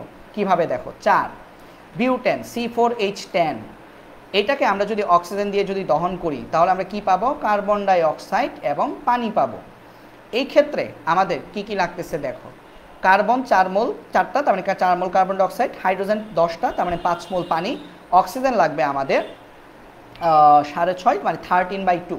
এখন বলো অক্সিজেন যে 13/2 লাগবে, এটা আমি কীভাবে বুঝলাম, আমি তো এখন আর হিসেব করি নাই। ব্যাপারটা খুবই সিম্পল, ব্যাপারটা বোঝো। দেখো তুমি কার্বন সংখ্যা এক এক করে বাড়াচ্ছ, কার্বন ডাইঅক্সাইডও দেখো এক এক করে বাড়তেছে। প্রথমটাতে 1 মোল, পরেরটাতে 2 মোল, পরেরটাতে 3 মোল, পরেরটাতে 4 মোল। তার মানে স্বাভাবিক তুমি যখন প্যান্টেন নিয়ে কাজ করবা C5H12, তখন তোমার 5 মোল কার্বন ডাইঅক্সাইড তৈরি হবে। আবার পানিও দেখো শুরু হয়েছে 2 দিয়ে, তার মানে কার্বন ডাইঅক্সাইড শুরু হয় 1 দিয়ে, পানি শুরু হয় 2 দিয়ে, তাহলে 2 3 4 5, তার মানে পরেরটা যখন করবা তখন 6 মোল পানি আসবে। অক্সিজেন দেখো, দেখো কার্বন ডাইঅক্সাইড আর পানি এক এক করে বাড়তেছে, আর অক্সিজেন বাড়তেছে দেখো 1.5 করে করে। প্রথম দেখো 2, তারপর দেখো 3.5, মানে 7/2, তারপর দেখো 5, আবার 1.5 বাড়লো, তারপর তাহলে কত হবে, 1.5 বাড়লে 6.5, 6.5 মানে কি 13/2। তুমি পরেরটা যদি করো, পরেরটা কত আসবে, পরেরটা যদি করতাম আমি ধরো C5H12 যদি করতাম, তাহলে কত আসতো, এখানে আসতো 6.5 আর 1.5 যোগ করলে কত, 8 মোল অক্সিজেন। 8 মোল অক্সিজেন, কার্বন ডাইঅক্সাইড কয় মোল তৈরি হতো, 5 মোল কার্বন ডাইঅক্সাইড, পানি কয় মোল তৈরি হতো, 6 মোল পানি তৈরি হতো। তাহলে এইভাবে কিন্তু আমরা সাধারণ সংকেতটা যদি আমাদের মাথায় যদি সেট করে ফেলতে পারি, তাহলে আমরা যে কোনো ধরনের অ্যালকেনের দহন বিক্রিয়া কিন্তু আমরা বের করে ফেলতে পারবো। যেমন আমি যদি তোমাদেরকে যদি বলি খুব বড় একটা অ্যালকেন দিলাম, মনে করো বললাম C20H42, এটাকে অক্সিজেন দিয়ে দহন করো, দহন করলে তুমি কি তৈরি করবা, তুমি তো একটা আতঙ্কে পড়ে গেলা, হাই হাই কীভাবে কী করবো, কোনো ব্যাপার না তো, খুবই সহজ। এটাকে কীভাবে করতে পারবা, এটা থেকে আমরা প্রথমে জানি কার্বন ডাইঅক্সাইড তৈরি হবে এবং পানি তৈরি হবে, এটা তো আমরা সবাই জানি। তাহলে 20টা কার্বন, তার মানে কার্বন ডাইঅক্সাইড তৈরি হবে 20 মোল। 42টা হাইড্রোজেন, তার মানে পানি তৈরি হবে 21 মোল। আর অক্সিজেন কয়টা তৈরি হবে, X হচ্ছে 20 আর হাইড্রোজেন হচ্ছে 42, তাহলে 42/4, তাহলে 20 + 42 / 4, তাহলে হিসাব করলে কত আসবে, এটা 4, 80 আর 42 হচ্ছে 122, তাহলে এটা হিসাব করলে আসবে আমাদের, যদি কাটো 2 দিয়ে কাটো, তাহলে 61/2, আমাদের 61/2 মোল, মানে 30.5 মোল পানি লাগতেছে। 61/2 মোল পানি লাগতেছে। সিম্পল বিষয়, এটা কিন্তু খুব জটিল কিছুই না। তাহলে দেখো এর মাধ্যমে কিন্তু যত বড় অ্যালকেনি আসুক তত বড় অ্যালকেনের তুমি কি করে ফেলতে পারতেছো, সাধারণ সংকেত ব্যবহার করে তত বড় অ্যালকেনের দহন বিক্রিয়াটা তুমি সমীকরণ, সমতা সহ সমীকরণ কিন্তু করে ফেলতে পারতেছো। তো এটা আমি একটু মুছে ফেলবো, এই জিনিসটা আমি মুছে ফেলতেছি, বাকিগুলো থাকুক, এটা আমি মুছে ফেলতেছি কারণ এটা আরেকটা স্লাইডে ঢুকে গেছে। তো আশা করি এই জিনিসটা তোমরা সবাই ক্লিয়ারলি বুঝতে পেরেছো। আমাকে একটু কমেন্টে একটু জানাও তো তোমরা সবাই এইটা বুঝতে পেরেছো কিনা ক্লিয়ারলি। আমি এইমাত্র যে জিনিসটা তোমাদেরকে বোঝালাম সেই জিনিসটা তোমরা সবাই ক্লিয়ারলি বুঝতে পেরেছো কিনা একটু জানাও। এই জিনিসটা সবাই ক্লিয়ারলি বুঝতে পেরেছো কিনা জানাও, যে অ্যালকেনের দহন বিক্রিয়ার সাধারণ সংকেত, অ্যালকেনের দহন বিক্রিয়ার সাধারণ সংকেত, এই কনসেপ্টটা সবার কাছে ক্লিয়ার কিনা।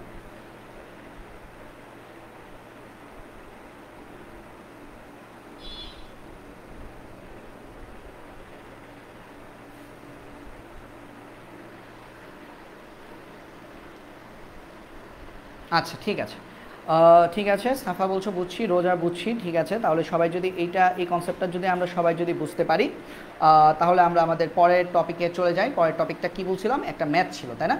এসটিপিতে 30 ml মিথেন গ্যাস 82 ml অক্সিজেনকে মিশ্রিত করে উত্তপ্ত করলে মিশ্রণে কোন কোন গ্যাসের কী পরিমাণ থাকবে। চলো আগে বিক্রিয়াটা তো করে ফেলতে হবে, তাহলে আগে আমরা বিক্রিয়াটা করে ফেলি। বিক্রিয়াটা করার জন্য আসলে আমরা ওই আগের টপিকটা পড়লাম। তাহলে খেয়াল করো, দহন করতেছি কাকে, মিথেনকে অক্সিজেন দিয়ে।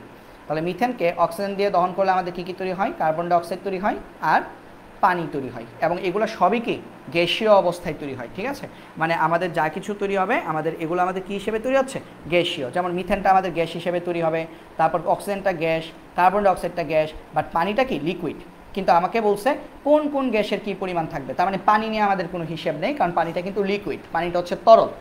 তাহলে এখন খেয়াল করবো, আমি যদি সমতা যদি করি, এটা সমতা কি হয়েছে, এটা সমতা এখনো হয়নি। এটা হবে 2 মোল, এটা হবে 2 মোল, আর এটা হবে আমাদের এটা কত ছিল, এটা হচ্ছে আমাদের 1+1, এটা হচ্ছে 2 মোল, এটাও আমাদের 2 মোল ছিল, এটাও আমাদের 2 মোল ছিল।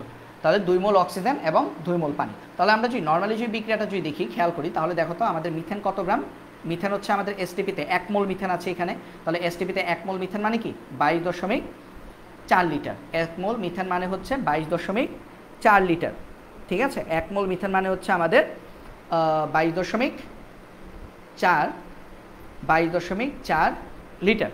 ঠিক আছে, 22.4 লিটার হচ্ছে আমাদের মিথেন, আর অক্সিজেন 2টা, তার মানে কি 2 × 22.4, তার মানে 22.4 লিটার মিথেনকে দহন করতে 2 × 22.4 লিটার অক্সিজেন লাগবে, এবং সেখান থেকে আমাদের 22.4 লিটার কার্বন ডাইঅক্সাইড তৈরি হবে। আর পানি কি 2 × 22.4 লিটার তৈরি হবে না, কারণ পানি তো লিকুইড, পানির কনসেপ্টটা আসবে না এখানে, পানির কনসেপ্ট এখানে আসবে না, কারণ এখানে গ্যাস নিয়ে কথা হচ্ছে।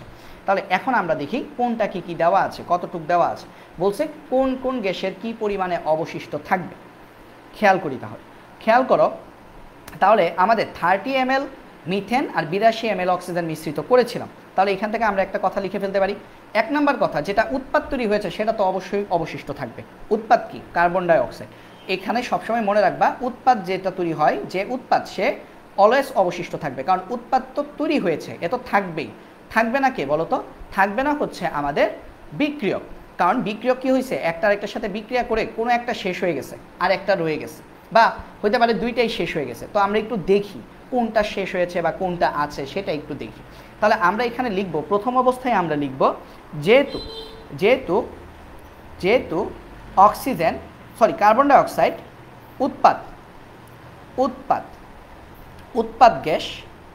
উৎপাদ গ্যাস, তাই কার্বন ডাইঅক্সাইড, তাই সম্পূর্ণ কার্বন ডাইঅক্সাইড অবশিষ্ট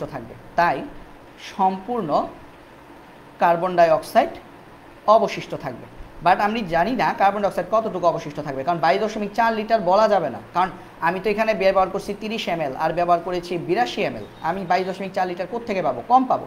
মানে যদি 22.4 লিটার মিথেন ব্যবহার করতাম আর 2 × 22.4 লিটার অক্সিজেন ব্যবহার করতাম, তাহলে আমি 22.4 লিটার কার্বন ডাইঅক্সাইড পেতাম। বাট আমি তো এত বেশি নাই, আমি মিলিলিটার এককের মান নিয়েছি।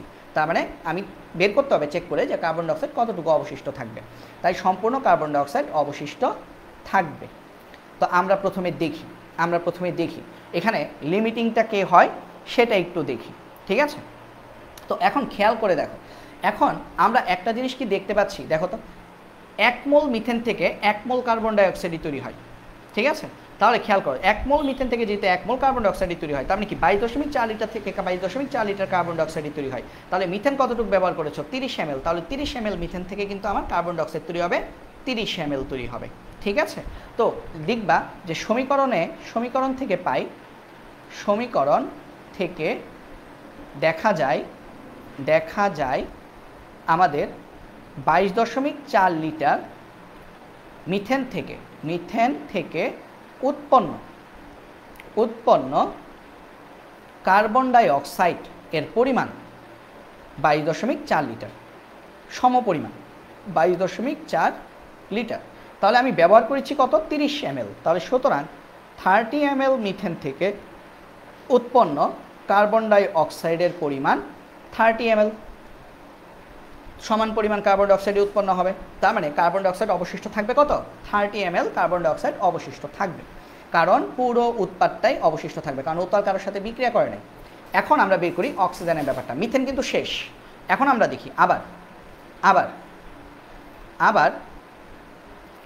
22.4 লিটার মিথেন বিক্রিয়া করতে, মিথেনের সাথে বিক্রিয়া করে, এটা আমরা সমীকরণ থেকে পাচ্ছি, বিক্রিয়া করে কতটুকু অক্সিজেন? 2 × 22.4 লিটার অক্সিজেন, এতটুকু অক্সিজেন বিক্রিয়া করে। তাহলে আমাদের 30 ml, তাহলে মিথেনের সাথে কতটুকু অক্সিজেন বিক্রিয়া করবে? মিথেনের সাথে বিক্রিয়া করে 2 × 22.4, এটা থাকবে উপরে, আর উপরে চলে যাবে 30 ml, নিচে চলে যাবে 22.4, এত মিলিলিটার হয়ে যাবে, এককটা হয়ে যাবে মিলিলিটার, এত মিলিলিটার অক্সিজেন। তাহলে কাটাকাটি করলে আসবে 60 মিলিলিটার অক্সিজেন। কেন বলো তো? 22.4 লিটার মিথেনের সাথে এর দ্বিগুণ পরিমাণ অক্সিজেন বিক্রিয়া করতেছে। তাহলে 30 ml এর সাথে 30-এর দ্বিগুণ কত? 60 ml, তার মানে 60 ml অক্সিজেন বিক্রিয়া করবে। বাট অক্সিজেন কতটুকু নিয়েছিলাম? 82 ml, তাহলে অক্সিজেন কিছুটা অবশিষ্ট থেকে যাবে। তাহলে সুতরাং অবশিষ্ট অক্সিজেনের পরিমাণ, অক্সিজেন হবে আমাদের 82 - 60, তার মানে 22 ml।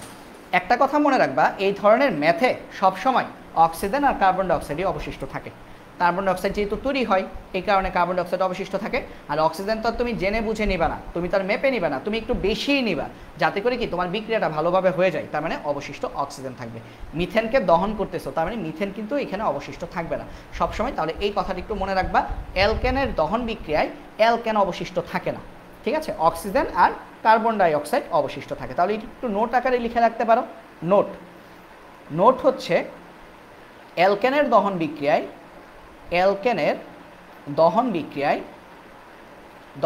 মানে যাকে পোড়াবা, হ্যাঁ, সে কি আর অবশিষ্ট থাকবে? ওই একটা গান আছে না, তোমরা শুনছো কিনা আমি জানি না, আমাকে পোড়াতে যদি এত লাগে ভালো। তো অ্যালকেনকে পোড়াইতে অনেক ভালো লাগে, এই কারণে অ্যালকেন কি দহন বিক্রিয়ার পরে সে আর অবশিষ্ট থাকে না। অ্যালকেনের দহন বিক্রিয়ায় অ্যালকেন নিজেই অবশিষ্ট থাকে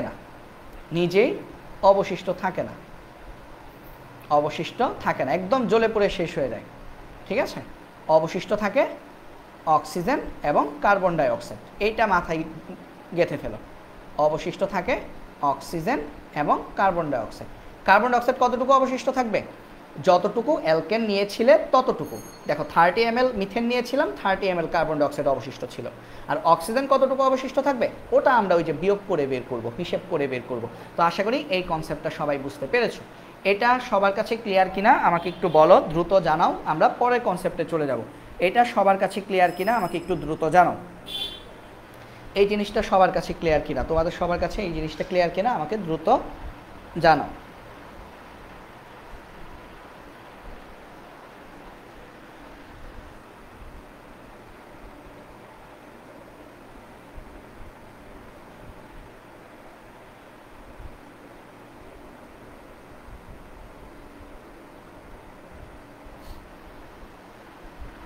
এই জিনিসটা বুঝতে পেরেছো কিনা দ্রুত জানাও, ঠিক আছে?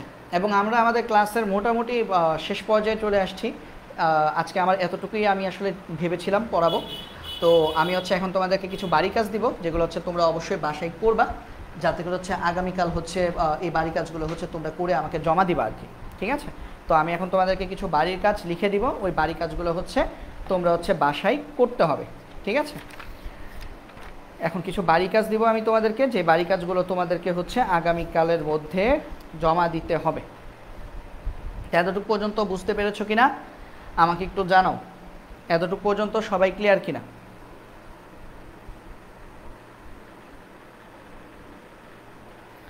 এতটুকু পর্যন্ত সবাই ক্লিয়ার কিনা আমাকে জানাও।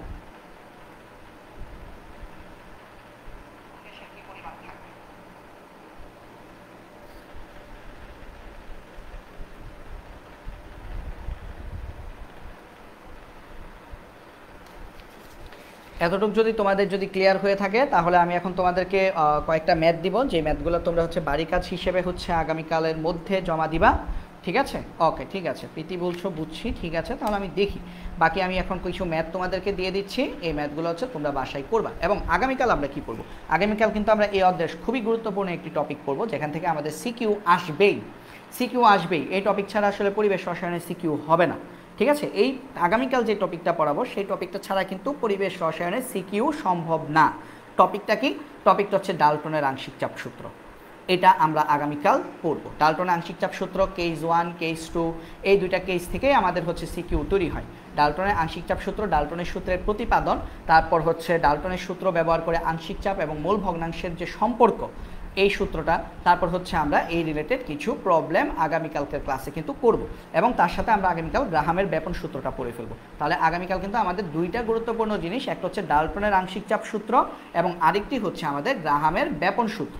তো এই দুইটা জিনিসের জন্য কালকে কিন্তু অবশ্যই তোমরা প্রস্তুতি নিয়ে রাখবে। কালকে অবশ্যই ক্লাসটা করতে হবে, কারণ এই দুইটা ক্লাস অনেক অনেক অনেক বেশি জরুরি।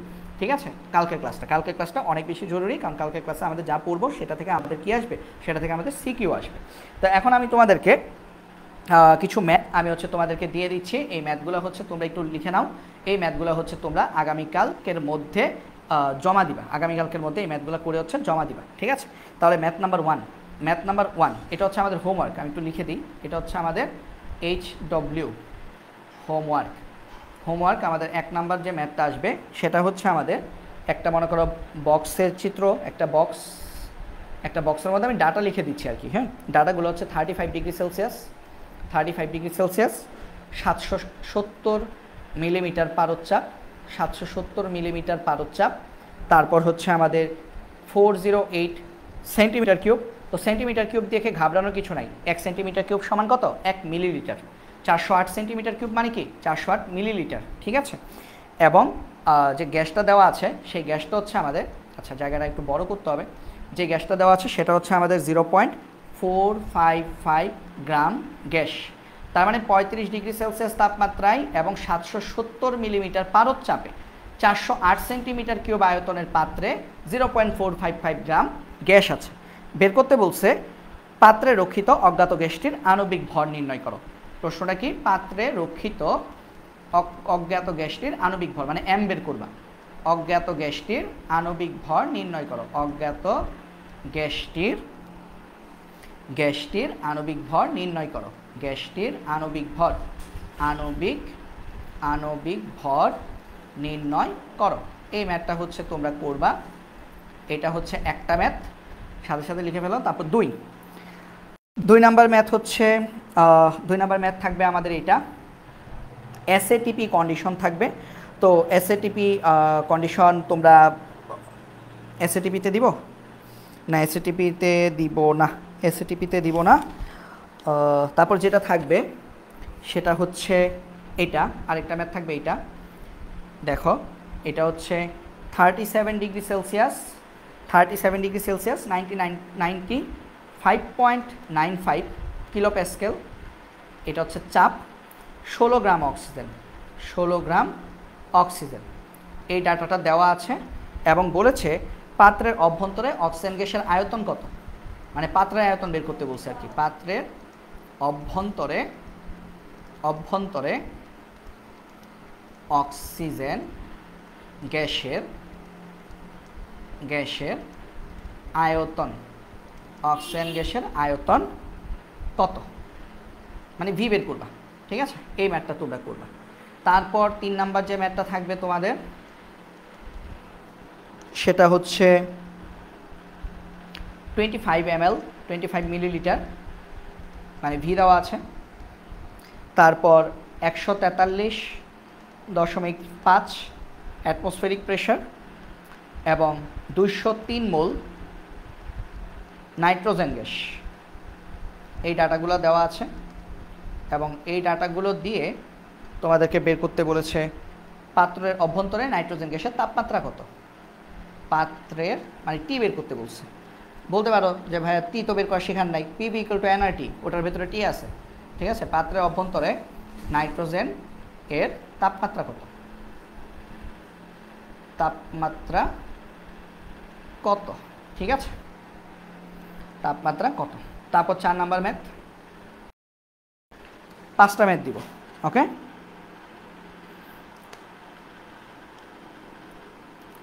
চার নাম্বার ম্যাথে তোমরা করবা একটু ডিফারেন্ট টাইপ দিই, হ্যাঁ, যাতে করে তোমাদের একটু চিন্তা করতে হয়।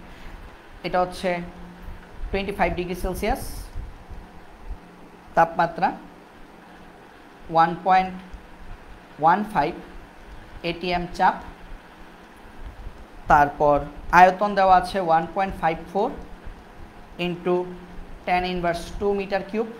আয়তনটা দেখো আবার মিটার কিউবে দেওয়া আছে। আবার গ্যাসের ভরটা কেজিতে দেওয়া আছে 1.184 ইন্টু 10⁻² কেজি। এত কেজি গ্যাস, তাহলে ডিফারেন্ট জিনিস দেওয়া আছে, তাই না? এটিএমের সাথে লিটার থাকার কথা, লিটারের সাথে গ্রাম থাকার কথা, বাট এখানে দেখো মিটার কিউব আর কেজি আছে। বের করতে বলছে পাত্রে রক্ষিত অজ্ঞাত গ্যাসটির আণবিক ভর কত। পাত্রে রক্ষিত অজ্ঞাত গ্যাসটির আণবিক ভর কত। ঠিক আছে, তো এটাও হচ্ছে তোমরা পড়বে। ওকে, তারপর আরেকটা ম্যাথ দিব আমি, আরও কয়েকটা ম্যাথ দিই। হ্যাঁ, আরও কয়েকটা ম্যাথ দিই, কারণ এগুলো হচ্ছে করলে তোমাদের জন্য খুব ভালো হবে। তারপরে হচ্ছে এটা করবা 5, এটা হচ্ছে 400 কেলভিন তাপমাত্রা। তারপর হচ্ছে আমাদের 1 এটিএম চাপ এবং ঘনত্ব দেওয়া আছে, গ্যাসের ঘনত্ব দেওয়া আছে 1.792 গ্রাম পার লিটার। ঘনত্ব মানে কি, ডি দেওয়া আছে, টি দেওয়া আছে, পি আছে। বলছে গ্যাসটির আণবিক ভর কত, অজ্ঞাত গ্যাসটির আণবিক ভর কত, অজ্ঞাত গ্যাসটির আণবিক ভর কত। ঠিক আছে, তারপর যেটা করবা 6 মনে করো আমি তোমাদেরকে দিলাম 60 এসটিপিতে 65 ml ethane gas, ethane C2H6 এবং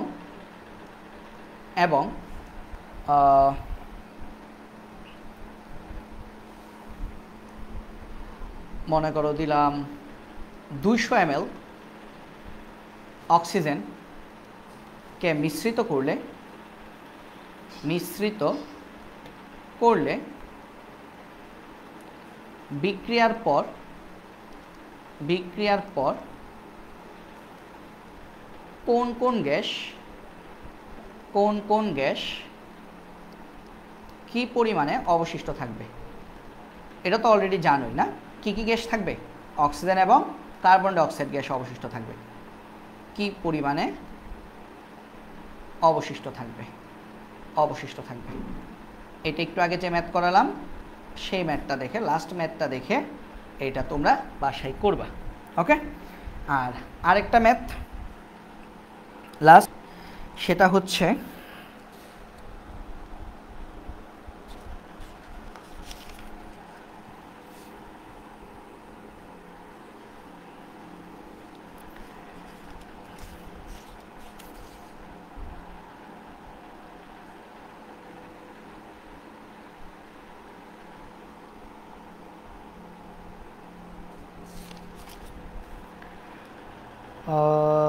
কোনটা করবা, লাস্ট আরেকটা ম্যাথ। আচ্ছা, এটা করবা। দেখো, সেটা হচ্ছে এসটিপি কন্ডিশন বলা আছে, এসটিপি কন্ডিশন বলা আছে এবং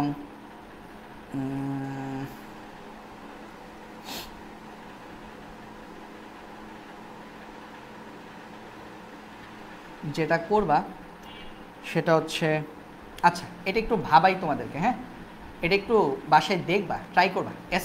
এসএটিপি কন্ডিশন দেওয়া আছে 250 সেন্টিমিটার কিউব, 250 সেন্টিমিটার কিউব, এটা একটু ট্রাই করবে, হ্যাঁ। আর সবাই একটু যারা যারা ক্লাস করো তোমরা হচ্ছে বাড়ি কাজগুলো একটু জমা দিও, তাহলে তোমাদের জন্য ভালো হবে, আমি দেখতে পারবো। হ্যাঁ, কেউ বাসার কাজ করো না, তাহলে আলটিমেটলি ক্লাস করার তো কোনো মানে হয় না। ক্লাস করলে বাসার কাজ করতে হবে, তো রেগুলার প্রত্যেক দিন ক্লাস হচ্ছে, প্রত্যেক দিনের বাড়ি কাজগুলো যদি করো তাহলে তোমাদের প্র্যাকটিস হয়ে যাবে। তোমরা এগুলো আর মনে হয় না বাসায় করো। গত 2 দিন ধরে শুভা বাড়ি কাজ জমা দিচ্ছ, এর আগে ফারিহা বাড়ি কাজ জমা দিতে, এখন ফারিহা ফাঁকিবাজ হয়ে গেছে। তো একদম নাম ধরে ধরে বলবো কিন্তু লাইভ ক্লাসের মধ্যে, ঠিক আছে? তো এই কারণে হচ্ছে সাবধান, বাসায় হচ্ছে পড়বা, পড়াশোনা করবা, পাত্রে রক্ষিত।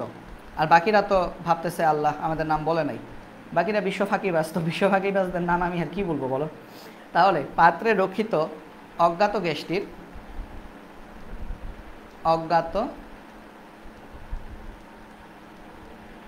গ্যাসটির আণবিক ভর নির্ণয় করো। আণবিক ভর নির্ণয় করো। তো এই 7টা ম্যাথ, ঠিক আছে, এই 7টা ম্যাথ। আচ্ছা ঠিক আছে, প্রীতি বলতেছে হাতের লেখা সুন্দর না। এখন কি আমি কি তোমাদের হাতের লেখা কম্পিটিশন নিচ্ছি যে হাতের লেখা সুন্দর হওয়া লাগবে? আর সুন্দর করে লিখবা তাহলে তো সুন্দর হয়। হাতে লেখা সুন্দর না বলে কি বাসায় কাজ করবা না?